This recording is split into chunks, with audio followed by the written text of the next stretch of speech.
Well, Brian, I'm going to take you back to September 2002. You became the Swans' 9th manager in 7 years after a tough time for the club both on and off the pitch. How much did you know about just how big the task in hand was? I realised 6 months prior to that, I had spoken to Hugh Jenkins, the chairman, and we couldn't come to an agreement in terms of, basically I wanted to bring my own staff with me. Just one person, that was Kevin Reeves, my assistant manager. I felt the job was that big. Nick Cusack had done particularly well through the period of administration they were in, and he appointed Nick as manager.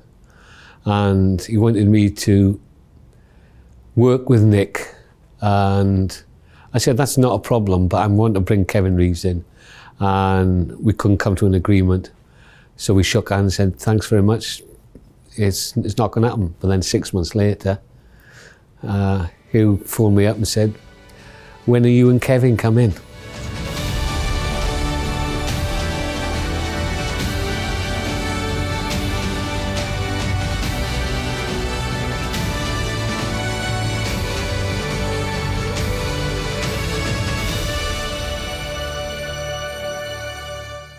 The similarities was exactly the same as when I started at Wrexham. I played at Wrexham for over a season on a part-time basis, really, because I was working for the PFA. So they allowed me time off to go and still play for Wrexham. And the first season at Wrexham I was playing, we got to the playoff final and lost. So I knew the strength of the squad because I was playing with them. And the following season, they sold the two best players, the goalkeeper Mike Salmon and the striker Kevin Russell, who got 20-odd goals. And I knew then that was an issue at Wrexham. But then I was asked to take over. And it was a struggle that year because they were bottom of the league with 15 games to go and they were 10 points adrift. It looked an impossible task, but we did it. We did it in the end. So in relation coming to Swansea, it was very similar. Swansea were down to the bottom. So I knew, I had confidence I could succeed in making certain that Swansea stayed up. For certain, I also realised that if this didn't happen and I took Swansea down, my managerial career was finished at a young age. I wouldn't get appointed again. So that was an extra incentive for me. I couldn't wait to get started.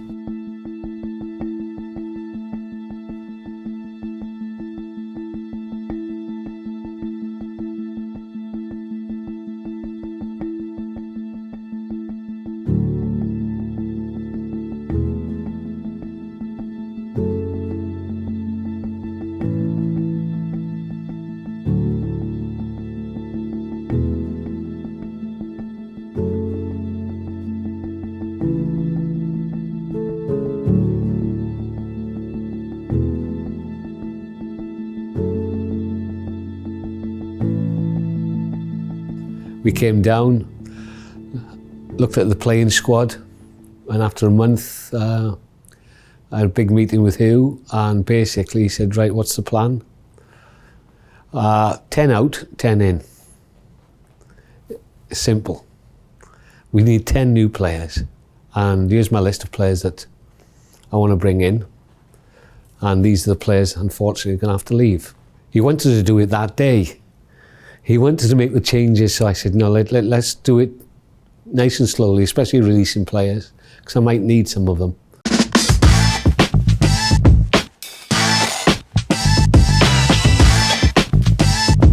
Initially, what was in my favour was, I said to Hugh, if we release 2 a week, the rest were thinking, it could be me next week.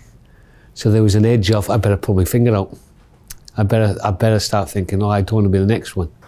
The experienced players came in were vital. Lenny John was. The late Lenny John was perfect. Neil Cutler, the goalkeeper.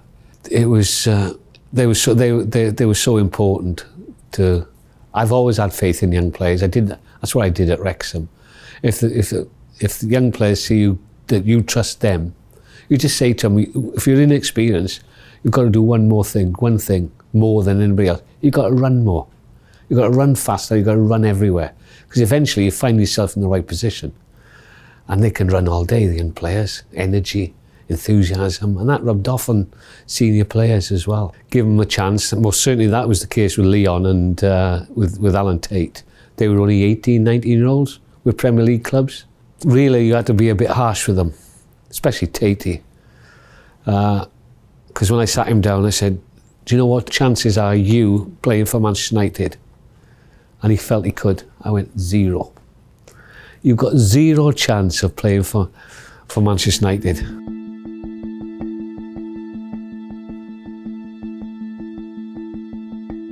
Flinny went and got Giggsy to come and get me. So we'd had a game on the Thursday night in the reserves. United reserves used to play on a Thursday night.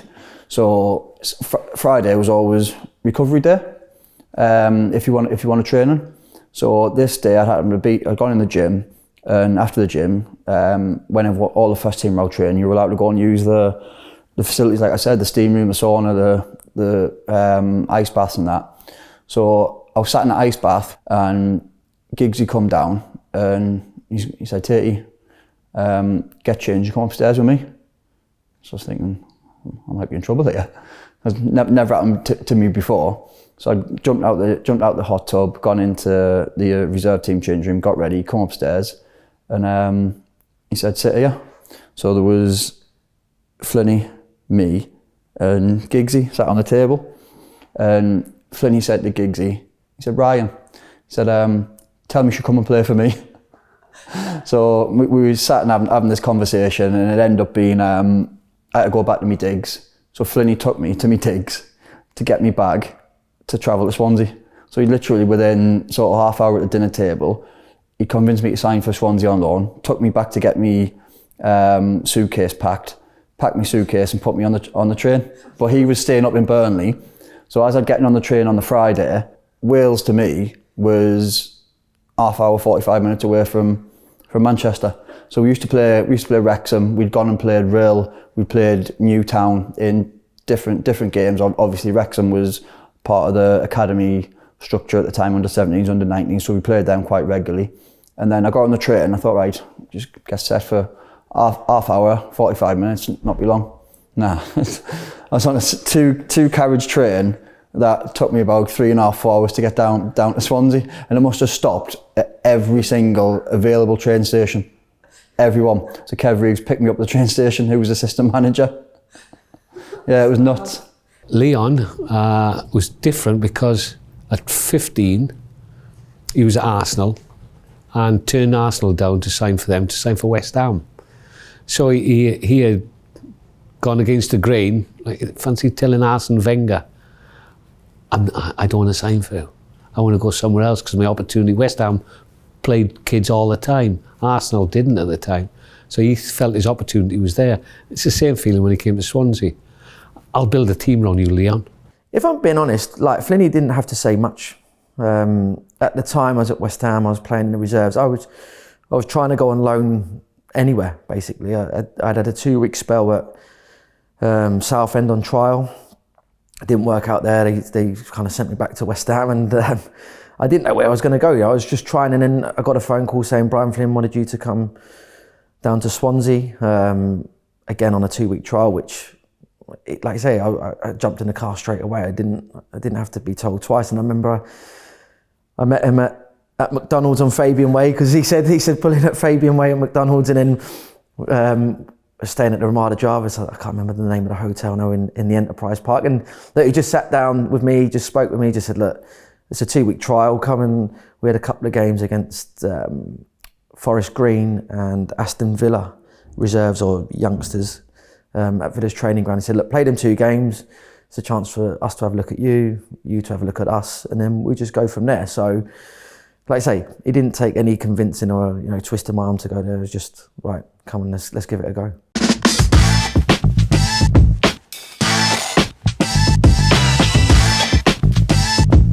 We eventually got there, culminating with Roberto as my final piece of the jigsaw. Once that was in place, I was always confident we were going to stay in the league. I went to watch him play at Hednesford, which is in the Midlands, not far from Walsall. He was with Walsall at the time.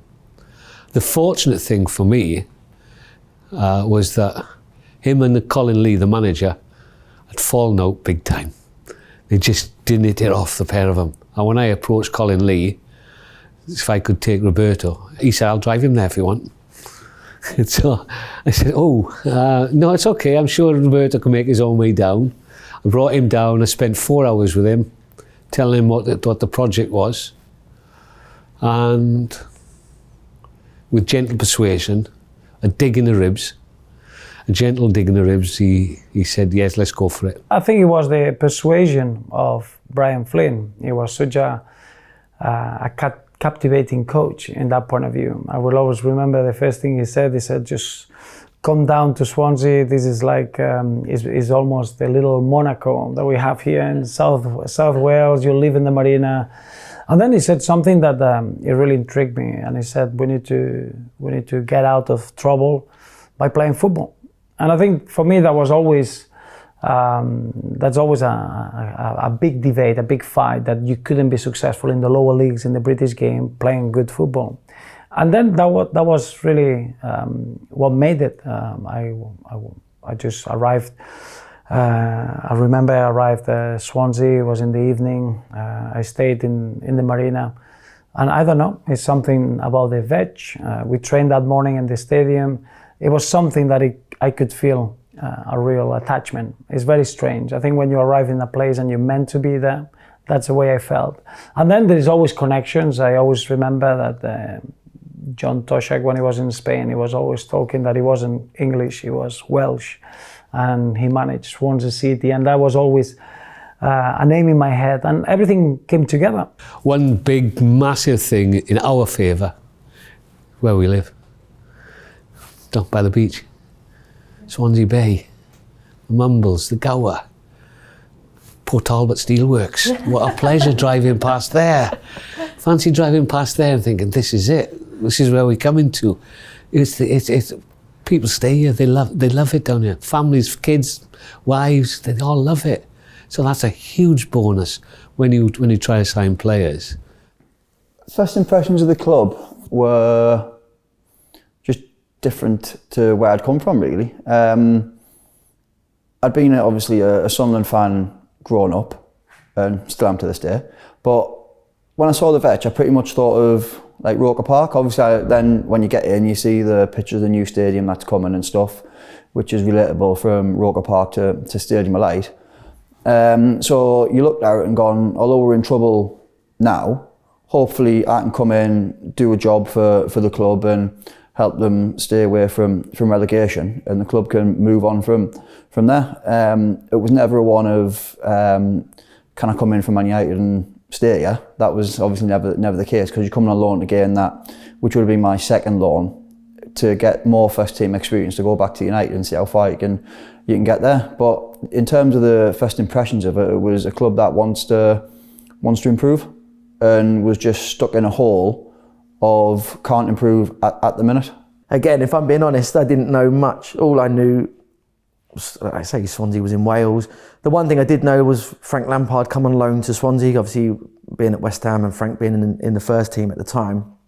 I knew he'd had a spell at Swansea, but again, if I'm being honest, I didn't know anything about the history of the football club. I knew, obviously looking at the league table, that the team was struggling at the bottom of Division 3, I think at the time, League 2 as it is now.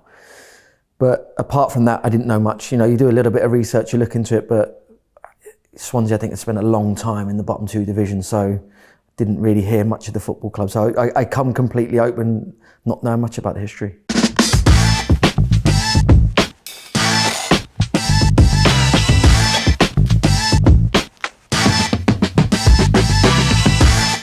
Didn't expect it to go to the final game. Exeter, who were involved with it, were playing York away. York hadn't lost at home. Exeter hadn't won away from home. And then later I find out that on the pitch at Rochdale, the players told me Alan Curtis did the most motivational speech to them they've ever heard, and how much it meant to Swansea. And I could see their eyes were bright when they came in off the warm-up. I thought, we're okay today. So we beat Rochdale, thinking, right, we're safe now. Then the result came through from York and Exeter, and they beat York. So it was down to hell. I think the build-up to the Rochdale game, I think the away game, a tough away game at Rochdale, and we always had real tough battles there, was almost harder than winning at home at that time. I think we went there, we won 2-1. I think we was quite comfortable first half, and then I remember them having a chance ahead. I think it may have been Paul Connor who came on to play for us in years later. Headed down, I can just remember in my head, I think if that's going on target, I'm going to try and save it, that type of thing. But it was a great win, and like I said, I think I ended up in the crowd that day. I'd seen a few people I knew, and I saw this, I'm jumping in. Because I thought, pretty much with the rest of them travelling as well, I thought for all these teams to win away from home at that stage would be very, very difficult. But they did, and said there's a photo with Roger, and he's got, I think it's Lee Jenkins and Michael Howard, Roger Freestone in the middle of him, and he's saying that I think he's telling them that everybody else has gone and won. So I think the change room was a little bit quiet for a spell after, and then it's a quick realisation, thinking, well, we're like that at Rochdale, and the other teams are feeling exactly the same, dotted all around the country wherever they are, So it's the focus quickly switched to the home game. Yeah, obviously the Rochdale game was a big game. We always talk about Hull being the deciding game, of course, but the week before Rochdale was a huge game for us going up there. We got the result, and then, like we all do, the first thing you do is come off the pitch and look at the other results, and they don't quite go for you. But then we're thankful that we win the game, and it still leaves it in our hands going into the last game. You'd much rather that situation than have drawn or lost at Rochdale and then relying upon results on the last game of the season. So yeah, of course, it would have been great coming off the pitch against Rochdale and looked at the results going our way. But we probably always said, if we went into the last game with it in our own hands, and if we won, we stayed up, I think we probably would have taken that. So disappointment, but at the same time, we knew it was still in our own hands to go and do the job against Hull. We got one more big game, one more massive push, and it was one of them that at least it was in our own hands, because as long as we won, it didn't matter what happened to Exeter. So it was good in a way that we won because we had to. Because if we'd have gone into the last game and it not been in our hands, obviously Exeter won on the last day and we won, but because we won, it kept them down. So in terms of obviously it not being a relief, but it wasn't a hindrance either, because we proved that we could go into a game away from home and win. So now it was a matter of coming to play Hull at home and needing to go and win again. And because you'd experienced that the week before and knowing that you can go and do it, as long as you perform on the day and handle the nerves, it was always something that any time you're in anything, whether it's promotion, whether it's relegation, you want it in your hands. And leading into that, it was in our hands. So it's a better place to be than where Exeter were. It was frustrating, but obviously I think we had the advantage that it was in our hands. We knew if we win, we couldn't be caught, and I think that was a massive boost, really. I think the Rochdale game was, it was underestimated, the significance of that result, really. I think it was Mark Richards scored, I think it was 1-0. And obviously after the Hull game, the Rochdale game sort of got forgotten about, but I think the importance of that game, to have it in our hands on the last day, it couldn't be underestimated, really.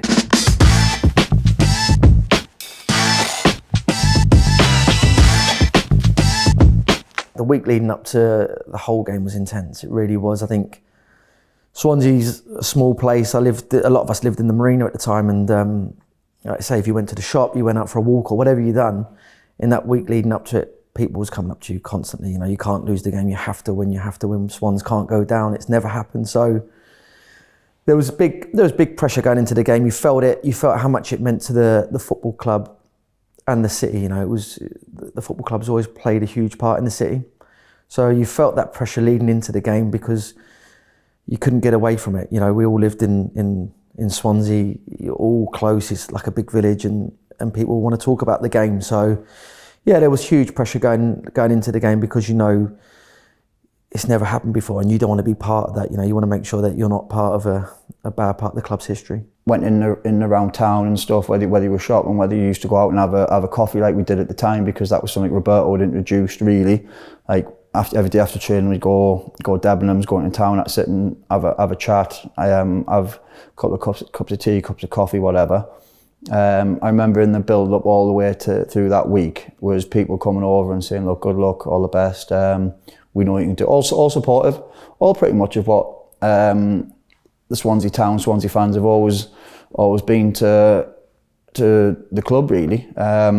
So you could tell it was big. We were very much, we tried to get in routines. We didn't try to live each game individually. So all the players, we were all doing the same things, and we were trying to walk from the marina to the veg, and we were trying to arrive in a similar routine. So for us, it wasn't anything different.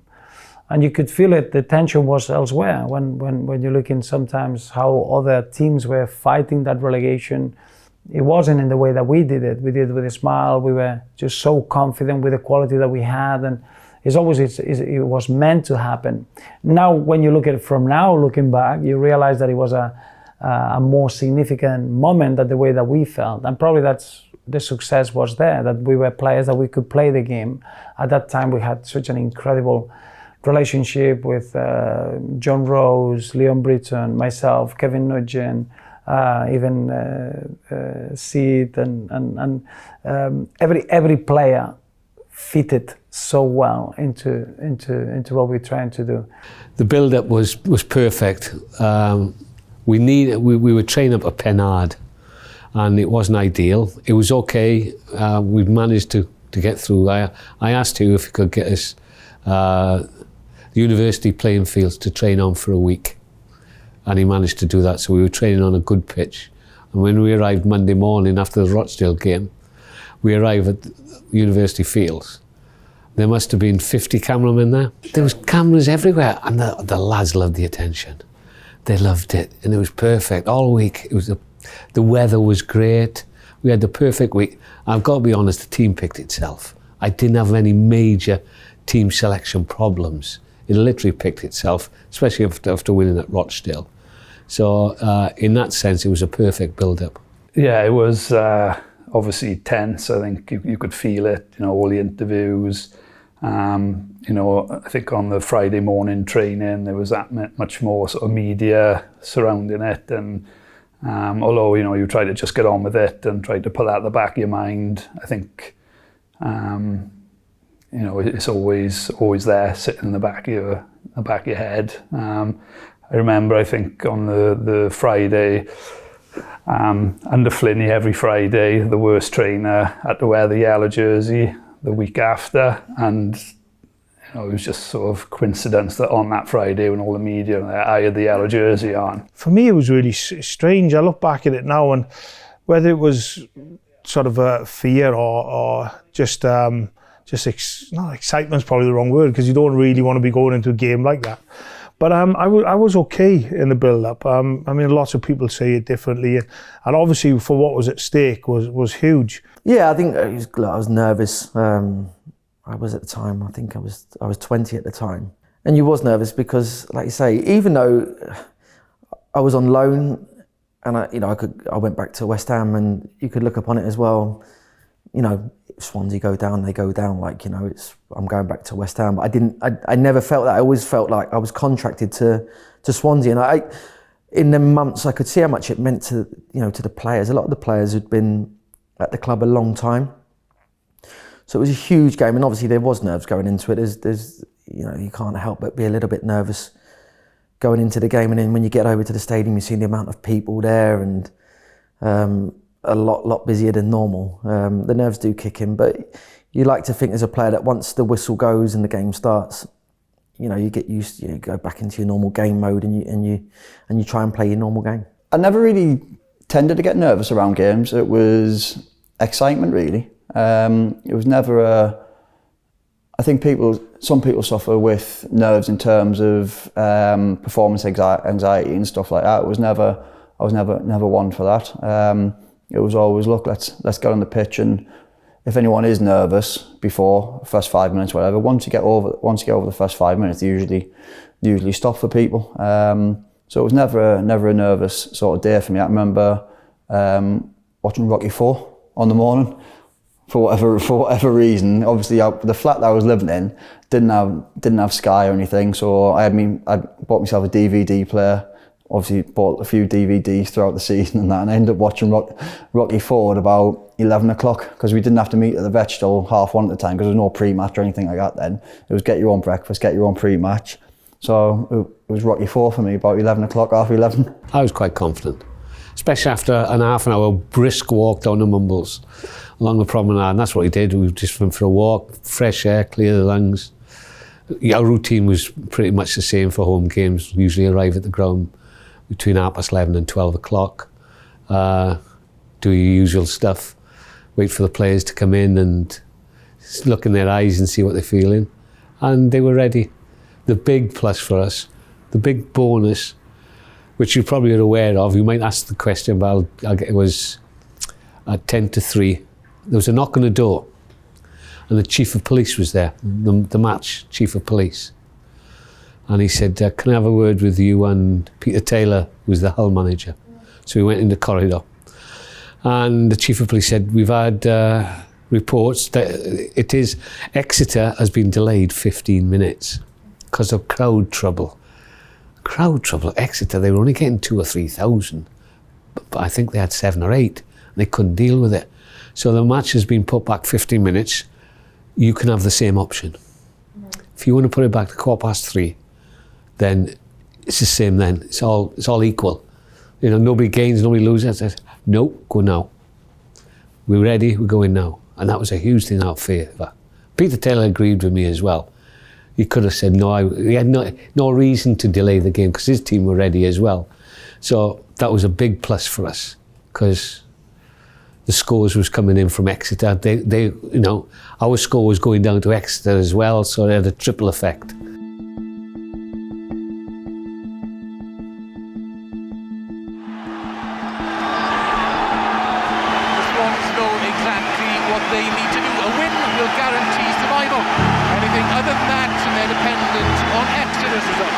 Swansea manager Brian Flynn has named the team that won at Rochdale last Saturday, so skipper Jason Smith has to make do with a spot on the bench as he recovers from a hamstring injury.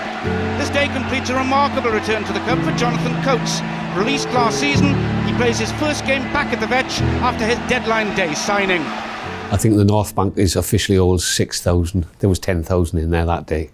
It must have been 10,000.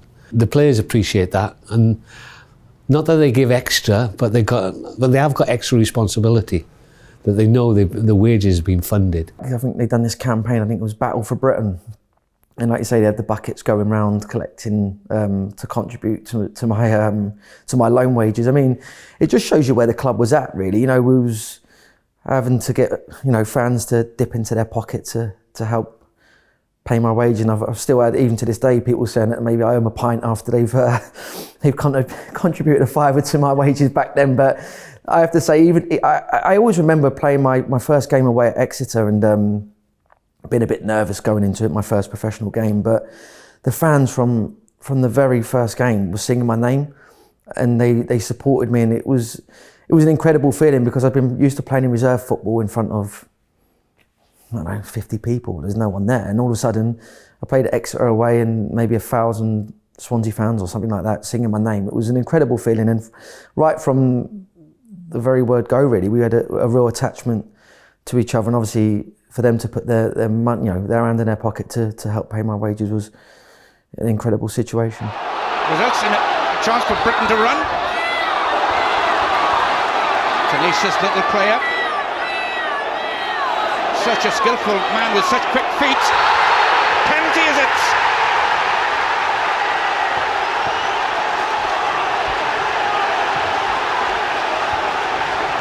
Such a tricky little player, and the tackle was a bad one, a silly one indeed by Steve Melton, the midfield man. Well, it was funny because at the time I was playing right wing. Normally, obviously, most of my Swansea career people will remember me as a holding midfielder, but back then I was a little bit more of a dribbler, like to try and take people on. I remember just getting the ball on the right wing and just facing a couple of players up and just thinking, you know, let's try and take them on, let's get in the box and see what we can do, see what can happen. And all of a sudden, done a little step over, went past the play, he hung his leg out, he did trip me up. I know you're delighted. I mean, 6 minutes into the game, we get a penalty, we're thinking, well, you know, you want to start well, you want to try and get an early goal, or, you know, if you can, and obviously that gives us a great chance for Tomo to step up.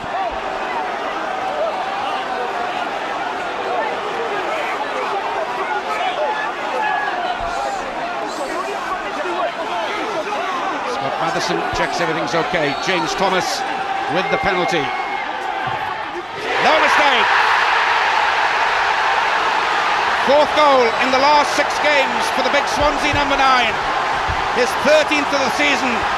They don't come much more valuable than that.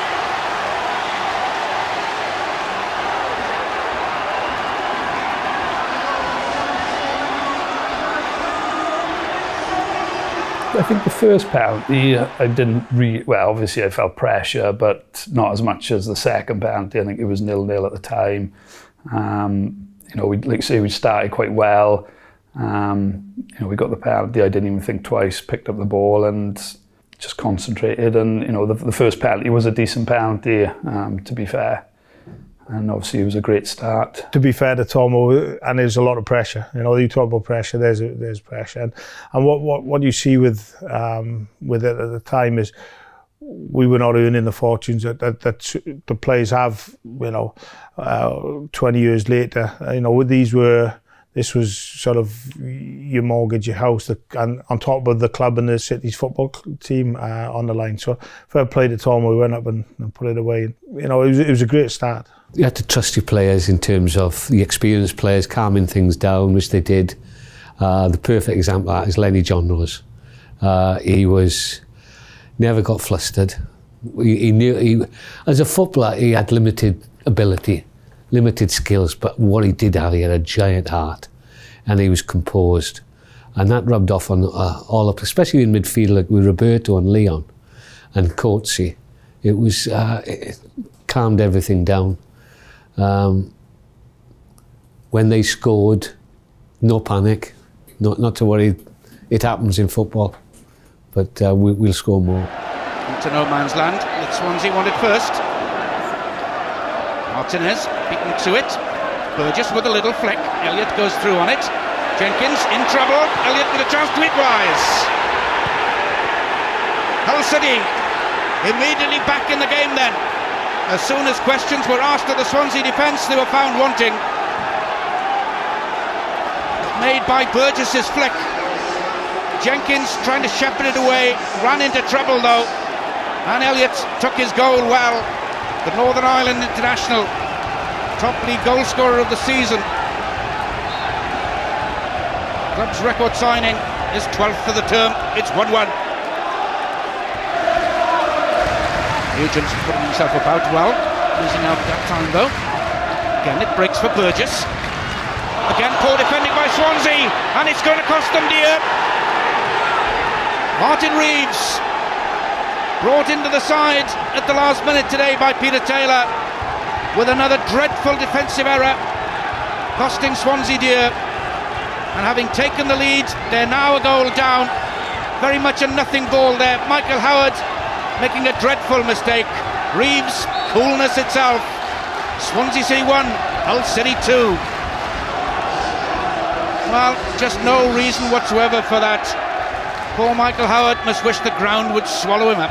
Well, yeah, it was difficult because, like you say, I think in that game, no one wants to be the player that makes a mistake or cost the team a goal or misses an open goal or whatever, and could have a big implication on maybe losing the game and going down. So it was tough when we went 2-1 down, and like you say, you know, Michael and Lee made a couple of mistakes which could happen to anyone. It was a case of, come on, it's gone now. Let's try and get back into it. You know, there's still again a lot of football to be played, and I think as teammates, you just want to try and help them and dig them out of that situation and try and get the win. So it doesn't then end up being them having to kind of take that burden if you did lose the game. So, like you say, a lot of football to be played. And it was just a case of, as teammates, look, let's get the win. Let's dig them out of this because it's not fair. It was, I think, if I'm right in saying, about 25 minutes to second goal.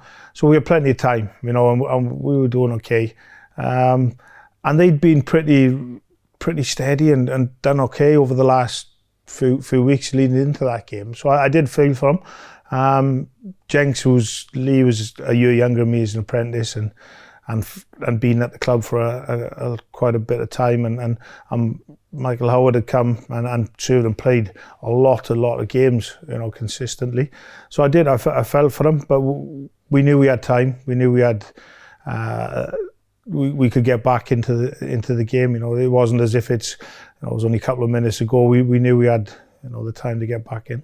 Yeah, I think obviously it's difficult, in such a significant game to make the sort of errors they made. But I think obviously Roberto in the team, he was captain, and he couldn't have asked for someone better to get him going when the chips are down. And I think he was great at that, and he's always talking on the pitch, and I think he probably helped settle them down a bit. When I see Lee, that he's had the tears in his eyes, and you're thinking, well, those are right tears. It's because it means so much, and you couldn't let Lee carry on with the tears after the game. And it was just almost a refocus. And the way you changed it is to give normality. Everything was just to getting the ball down and play. We never changed. We were such a very strong team in the way we wanted to play. Everything was about trying to play through the lines, and then you look at it, and that built what the promotion was, and everything from that year on. It was building that nice balance of emotions and caring, and having the quality and the purpose of how you're going to play. And I think that's what we did. We gave it normality, next ball, and let's keep playing. But that's a beautiful, beautiful moment. Tears for the right reasons. They're very positive in football. Then Neil Cutler's made an unbelievable save to keep it at 2-1 instead of 3-1. That's a well-driven one too. Scramble. Corner kick. Almost a third there for Hull City, and that might well have finished Swansea off. Driven free kick with tremendous power there by Smith. Could have gone absolutely anywhere. Good save in the end by the keeper. I think if it goes to 3-1, it's a totally different game, a totally different outcome of the game. So I think it goes sort of not unnoticed by the fans that were there that day, but in terms of the magnitude of what Cuts did that day to make that save, if you look back in sort of a 25 years, 30 years, 40 years, wherever it is, I know we're looking back now after 20, and it's still the one moment that probably sticks out in my mind as being the biggest moment, because the difference between 2-1 and 3-1 is massive. I remember him coming flying out and missing the ball like the imaginary Superman. One arm in the air, and when he missed it, I thought, game over. And for him to get up and recover, to get the rebound, the second thing, was one of the best saves I've ever seen. And then the glory boy appears. Roy of the Rovers turns it on for us. It was a dream. I've always wanted to play for the Swans because I followed them, obviously Swansea born and bred. I moved away to Blackburn when I was 16. I had 7 good years up there. Obviously my contract ran out, and I had the opportunity. I had a few different options, but obviously when the option of coming back home came up, I sort of didn't really consider anything else, and I was really excited. It was sort of a dream come true, really. I never doubted the decision. I think when I signed, there was quite a bit of excitement around the place. They'd signed a lot of players. I think everyone was quite optimistic it was going to be a good season, but obviously probably within a couple of months it soon became sort of realised that it was going to be a difficult season rather than a good season. It was just the opportunity to come down and play for the Swans. I don't think I would have regretted it. Even if we had gone down, it would have been disappointing, but at least I could have said I had played for them, which again was a dream. Has a little look up. Jenkins forward. Nudge down towards Thomas. The referee's decision is a penalty for handball. Justin Whittle cannot believe it, but the break has come Swansea's way. Thomas in with a challenge here. Now, was that a deliberate handball? The referee said it was. They say in football, what comes around goes around. Swansea have faced controversial decisions themselves this season. James Thomas has brought them level 2-2 with his second penalty of the half. And suddenly, before half-time, Swansea and their fans again have hope. Superbly taken penalty again by Swansea's top scorer. Fettis went completely the wrong way. We're into stoppage time at the end of the first half. Swansea 2, Hull 2. And it was huge. Just to score before half-time, I think you go in at 2-1 down. I think the team talk and the feeling in the changing room is completely different. Of course it is, you know. But going in after, again, getting a penalty and Tomo putting it away to make it 2-2 just before half-time, it raised the spirits of the players, it raised the spirits of the fans, and I think it completely changed probably Brian Flynn's team talk to the players. So it gave us a huge lift for sure, going in you know, at level at half-time, knowing that if we could just get one more goal in the second half and hold on to it, we would be safe. So it was, again, talk about Cuts' moment being big. You know, of course, that's just vitally as important because it changed the feeling amongst the group at half-time. Yeah, it couldn't have been better time. And just before half-time, I think obviously the gaffer was probably had his mindset on one sort of type of team talk at half-time, you know, going in losing to going in drawing. You know, it was a massive lift for the team. I'm not convinced the second penalty was a penalty, but obviously the ref favoured us that day. I think he crumbled under the pressure of the crowd and give the penalty. And obviously glad it went in. It wasn't a good penalty. But to go in 2-2 instead of 2-1, I think there was massive significance in that. Yeah, it was another nailed-on penalty as well, that one.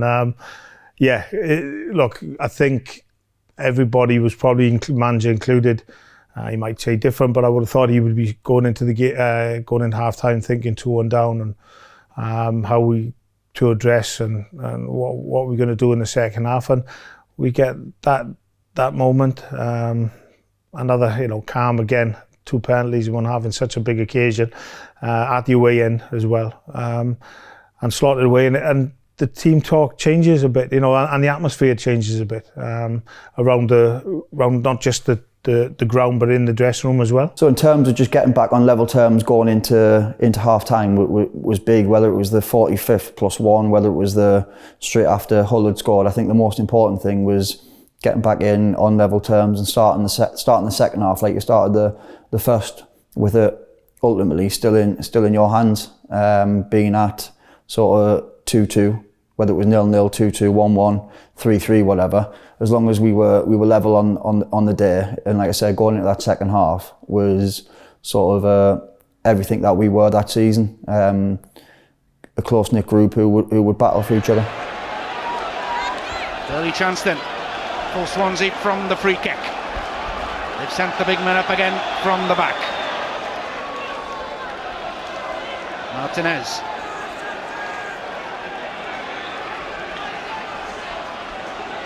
Waits to deliver this important ball towards the far post. Scramble is there. Lenny John Rose. Swansea City dramatically have taken a 3-2 lead. Free kick by Martinez was always going to create problems. Bobbled around the box there. John Rose just with a touch with the left foot. The big man has proved to be such a good signing by Brian Flynn. That the 50th of his league career, and who'll say that he's ever scored a more important one. It's given Swansea yet again a great chance. They lead by 3-2. It's all of a sudden, right, we've got the lead now. Let's make sure we hang on to it. Like you say, there's still a bit of football to go, but let's hang on. It was another massive moment to score, and I'm sure if I ended up in the net in that goal, I think it was that game, and it was a massive moment, you know. And then you know, we've got to push and go and go and do the job, then finish it off. Really, I think it was 48 minutes, 50 odd minutes, you know. But I know they say there's a lot of time to go, but we were in the ascendancy. We just scored 2 goals, basically one either side of half time, and it was for us to go and push forward and go and finish off the job. Being the first one over to him to celebrate with him. Obviously, I know Lenny's passed away, and he was a massive character for us. Massive character. I wouldn't say in terms of day to day, because he didn't train with us, because obviously he was living up in Burnley with his family. He'd only come down and train on a Friday, play on a Saturday. But in terms of his game knowledge, his desire, his hunger to go and get on the end of things at both ends, and just the belief that he brought to young players was massive. And I think these things can get overstated when obviously people pass away and get sort of lost in what was actually the truth of it. But the truth of it with Lenny is that he was a massive part of the match day stuff. Like I said, it wasn't a day-to-day stuff because he wasn't here. But come Friday, when he did come down, come Saturday when you kicked off, you knew that Lenny was one of the ones that you could trust, and him and Roberto formed a great partnership in the centre of midfield. I think we scored the first goal, and almost we were in the dominant way, but then Hull City, they were a very strong team in that division, real quality individuals, and the game was almost in their side, and the momentum changes completely when we scored the third goal. I don't think the last game of the season they didn't have enough energy, purpose, call it whatever you want. The moment that the game was still a draw in their favour, it was difficult for us. But I did think that getting ourselves ahead in the second half, and obviously we were attacking our fans. The North Bank always on the left-hand side in those sort of situations. It's almost the ball. All you need to do is put the ball in the air in a good enough area that somehow that day was Lenny, but it could have been the energy of the North Bank putting it in. But the moment that we got that goal ahead, everything changed. At that point, we could control things. They were the ones that they taking risks, and then obviously that prepared a little bit the most wonderful chip that surprised us all, because I still remember the moment that we saying just keep going. Before you said keep going, it's already the ball is in the air and it's landing in the net. Towards Thomas, looking for the flick on to Coates.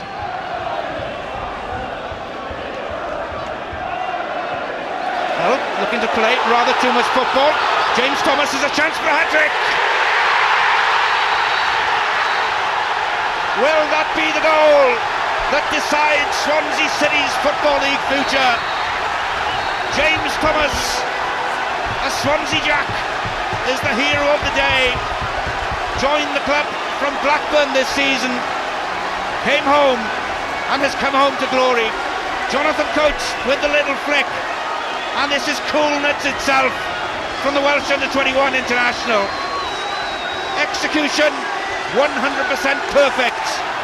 Swansea City 4 goals to 2 to the good. Could they have finally got the breakthrough? If they have, it's thanks to James Thomas, his fairy tale hat-trick. Yeah, I think it was Courtsy in midfield. I think he won the ball, and it just broke for me. And I took the first touch, and it just went perfectly out in front of me, really, and sort of behind the defence. Honestly, when he got it, when Courtsy's nicked the ball, he was clean through on goal. So I was. I'm not going to say what I was saying, but basically I was saying go around the keeper, and as he chipped it, I can always remember the ball being in the air, and I'm going, and then he's celebrating.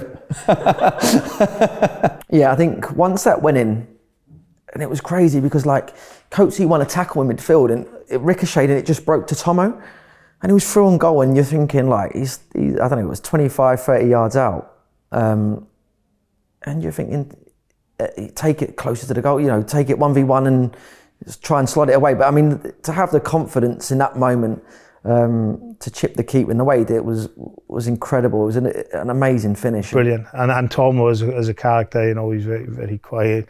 He can come across quite quiet and shy, but he is a character, and he's a really good lad. And I was made up for him, and I think as well Jonathan Coates making the tackle for the goal, and that will always be shown. And it'd be 2 local boys, one making the tackle, one chipping from where he did. And I was saying go on, run with it, and he's dinked it. Oh, fair play to you.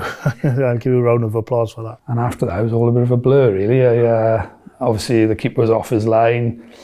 I was confident. I'd scored 2 goals already, and when you're confident, you don't really think too hard about things. And the first thing that came into my mind was sort of chip him, and I can't believe it went in the top corner, but it did. And yeah, I didn't really look back after that. Those games are made to create heroes and legends, and as a club we knew that winning, there was such a big investment from everyone at the emotional part, that from the board to the players to the staff, from the people working at the veg, and what happened with the previous seasons, you knew that Swansea City would never be in that position ever again. It's like the level of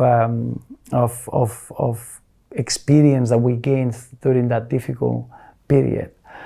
So then when you see a local boy that it went to the Premier League, comes back, and everything made sense. It's just very, very difficult sometimes to explain how unfortunate and how difficult football is to predict, because at that point we knew that James should have been the next top striker for the next 10 years. And as it happens, football, you rely on injuries and that your body is... but I think James can treasure that memory, and for me, it will always be a Swansea legend. To be able to score a hat-trick in the way that he did, the outrageous decision to chip the keeper from that point, for me, became a legend instantly. I think from that moment, when the ball hit the back of the net, I think 4-2, Hull didn't have nothing to play for at the time as well, and I think they could feel then the atmosphere from the crowd that, we just probably want to finish this game and go on our holidays. We would go in, they brought on a sub, I think. I can always remember playing against him, Webb, up front, and he was busy, he was running around everywhere, and I'm thinking, come on mate, you're going on holiday tomorrow, let's get over the line. And it's, but it was not, it was that sort of time, I don't know, say 15, 20 minutes or so, that was the bit there then, which I think then, you just want to get it done. You just want to get it over. You 4-2 up, come on, game's over. Let's get it over. Let's finish. Football has a strange way of not being predictable, which is the beauty of it. You couldn't rest. You couldn't take it easy. You couldn't defend a lead. I've never encouraged any of my teams to look to draw a game.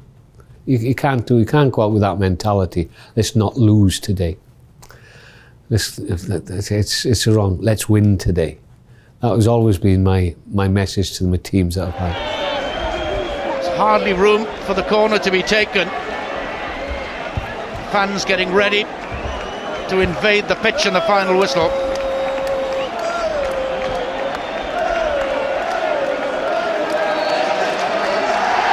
In fact, the referee calls the players over because he wants to blow the final whistle. Tremendous drama then at the Vetch Field as the hundreds and thousands of Swansea fans here today invade the pitch to celebrate Swansea City's salvation. At last, manager Brian Flynn can smile. His team have a Football League future next season. I think at that point we were delighted. We couldn't care less about pitch invasion. That's what we wanted. We wanted that. We didn't want anything else. But it's true that we were trying to gauge every player, and I didn't realize I lost little Leon. Leon was in my corner, and I couldn't. And I think we got everyone. Even the goalkeeper was running over, and everyone got into the tunnel safe enough. And then we counted the bodies, and we were missing. Who's missing? And the next thing we see is Leon just with no clothes, only his little slips being carried in everyone's shoulders. So we said, well, it's okay. If anyone is going to be okay there, that's Leon. But that was a great way to finish out. Yeah, I had my shirt ripped off, my shorts. I think I was walking around in my pants and socks. But yeah, it was funny because I didn't have a clue where my shirt went. Obviously, it would have been nice to have kept my shirt. But it turned up, I think, the next season when the supporters pulled me before one of the games and asked me to sign my shirt. And I was like, oh, that's where my shirt went. But yeah, I signed it, obviously. And then I think it was a few years later then my shorts turned up. But the significant thing for me was I still got the ball. Obviously the hat-trick ball, signed by all the players and Flinney as well. So I still got that sort of in the attic somewhere in the house. I think it was just great relief for all the players. I think, like you say, the build-up, obviously to the whole game in the months leading up to it, I think obviously big pressure for the players and responsibility. And I think to hear the final whistle and know that we was safe, I think was just huge relief for everyone involved. The players, obviously the staff, the fans and everyone. But it was great, the celebrations, the relief of like, we've done it, we can relax a little bit. Was great, it was great to see the relief on everyone's faces, the players, all the supporters, the emotion was an incredible day. And you look back to it even to this day, you see images and stuff like that and you get goosebumps because, without doubt, for me, it's one of the best moments in my career. Honestly, it was a real surreal feeling. I look back now and I think, well, we were the saviours of the city because we weren't very good for the majority of the season. The problem, I think, had stemmed from the previous year. It was a knock-on effect. It wasn't just a 12-month thing. It had been 18 months probably in the making. So, but look, we all knew what was at stake. I know the relief and just to see the smile and the relief on the fans' faces and the people around the city, because who would have known what would have happened? And the journey we've been on since that game, it's been incredible. I wouldn't say we were saviours of the city. The club should never ever be in that position, really. I mean, you look at the teams that were in that league, and I know it's easy to say that when we sat in sort of this change room at the Liberty or Swansea.com as it's called now. But you look around and there was teams in there that this club should never ever have been behind. And in terms of being a saviour and stuff like that, I think it was sort of, yes, we'd done a job that we needed to do, but we should never have been in that situation. I know it was a long-term building up from sort of the Petty era and stuff like that, but it was just a crazy ride that hopefully this club's never on again. I was delighted we find that we finished the task we were set. The task was set stay in the league. It was a bit tight, too tight for comfort really. Everybody was happy. Who wasn't as happy as I thought he might have been, because he felt that we shouldn't have been in that place in the first place. But when he woke up Sunday morning, he was absolutely delighted. I think from memory, I think the celebrations was on the Saturday after the game was family and staff. I think we said we'll meet up in Pitcher and Piano, I think it was. So we kind of, as partners or whatever, and all the staff involved. Look, when you say staff, you look now at a football club and there's hundreds of staff. You're not talking that many staff back then. So we all met up and had a night out in Pitcher and Piano. No, I didn't have to buy a pint. I think we'd all sort of arranged after the game, and we'd all meet there. I think it was the Pitcher and Piano, 8 o'clock or whatever it was. And we thought, we'll just go out, have a few quiet beers, all the boys. And somehow it got leaked that we were going there at 8 o'clock, and we turned up in the Pitcher and Piano and it was rammed. You couldn't walk through there. It was like everyone was packed in like sardines.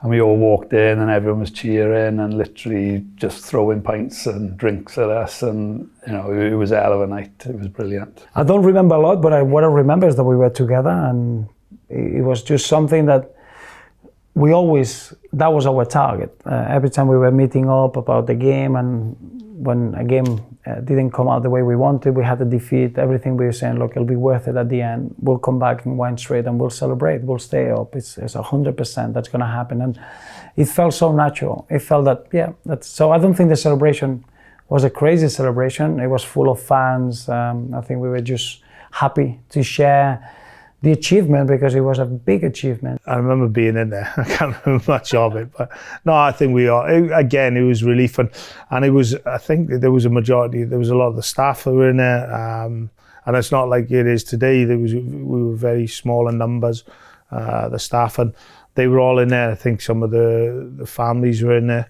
It was just a really, really good night.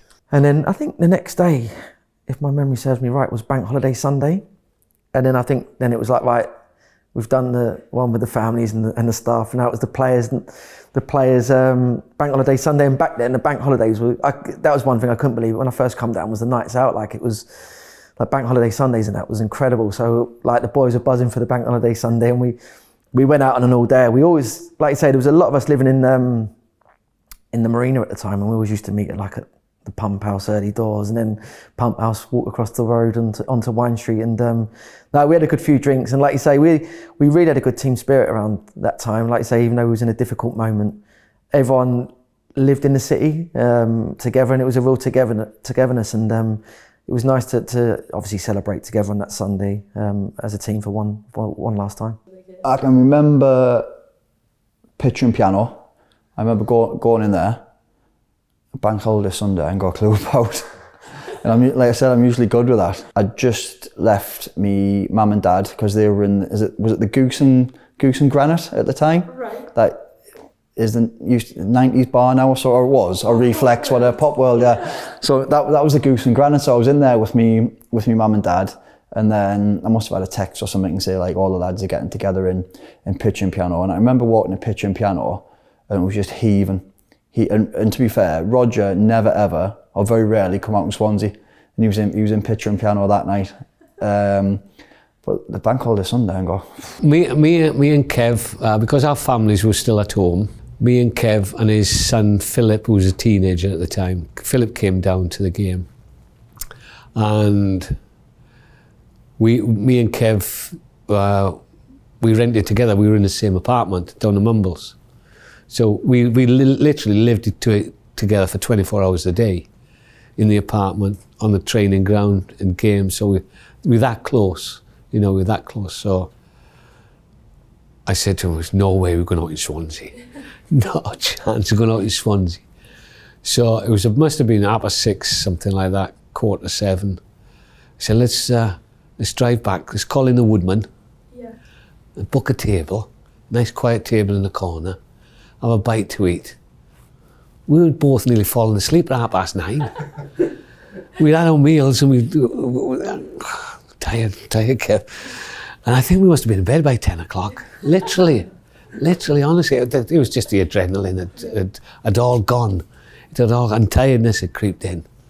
It was really good waking up Sunday morning to see all the press. That was when it's hit home. I think we bought every single paper. We had every single paper delivered, and just reading them because it was like huge. It was huge, wasn't it?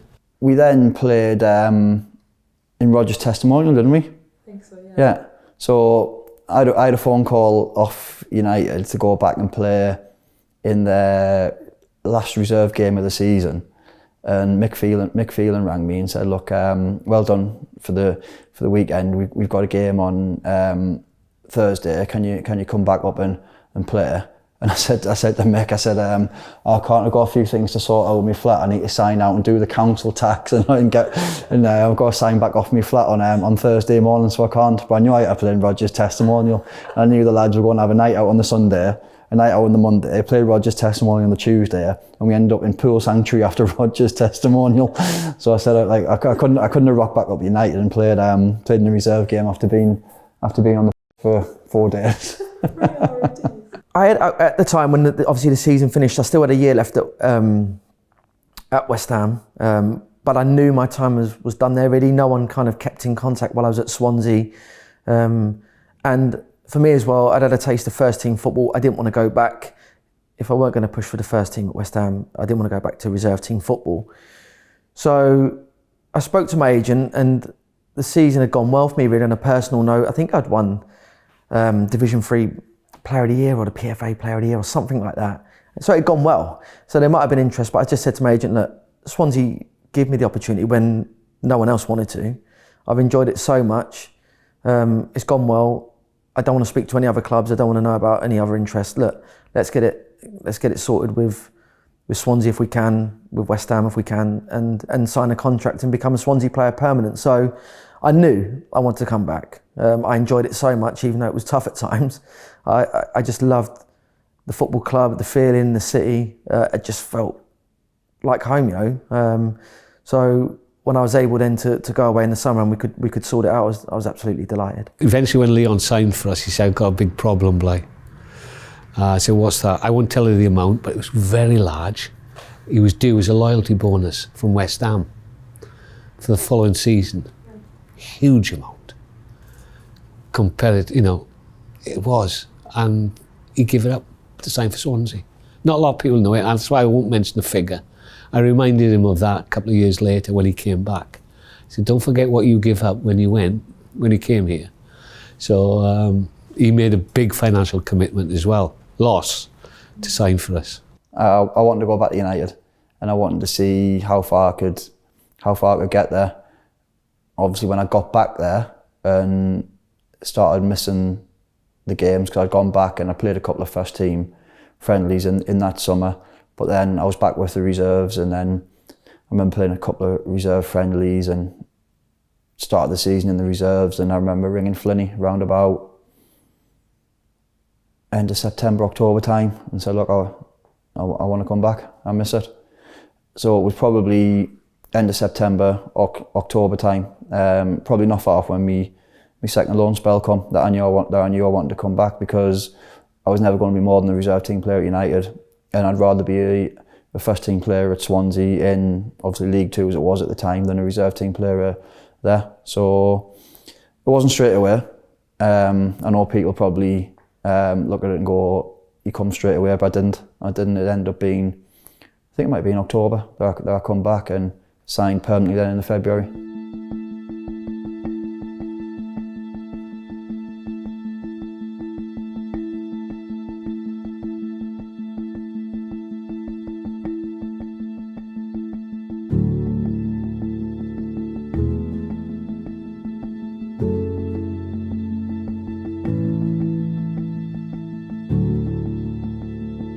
Yeah, I'm proud of what people like Tatey and Leon have done. Dare I say it, Lee Trundle. I shouldn't mention his name in terms of legends of the club. It hurts me to say it, but it allowed me opportunities to sign them sort of players. Proud of we laid the foundation. Oh, massive to be part of that, and it's a game that I think a lot of the fans or the club now, like we're 20 years ago, sort of relate back to and go back to, and to be part of that. Though I'm not proud of how we led to it, but be proud of of us getting out of it and the job we did and actually playing in that game is something. The people always ask me about it. Well, I think where you look where the club is now, and obviously over the last 20 years, you always look back probably to that whole game and wonder if we did lose the game, where the football club would be. I think you look at teams like, a team like Wrexham who've been in the National League for years and years and years. And if we lost that game, I can only speak for myself, I probably wouldn't have signed, Tatey probably wouldn't have re-signed, Truns, Robert, all these players probably wouldn't have been at the club, and you wonder where the club would have gone.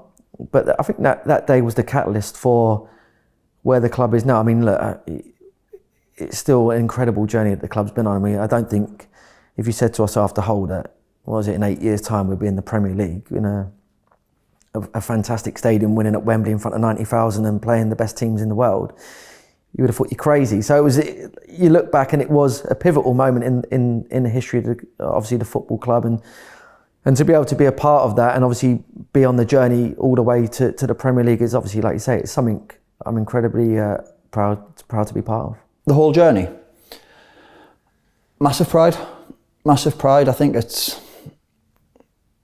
I think me, Leon and Gary played in League Two together, and we played in the Premier League together. I don't think that'll probably ever be done again. Probably, let alone, well, hopefully, touch wood, not in this club's history. Obviously, I know it happened before with Kurt Seary, the boys of '82, and then we happened to do it a few years later. You look back on it and loads of different good stories, loads of tough moments, loads of good moments. Obviously, when we do what we've done to go through the leagues, there's more good than bad. But there was loads of moments that bring you together, loads of moments that you still look back on and that we'll always share as a team.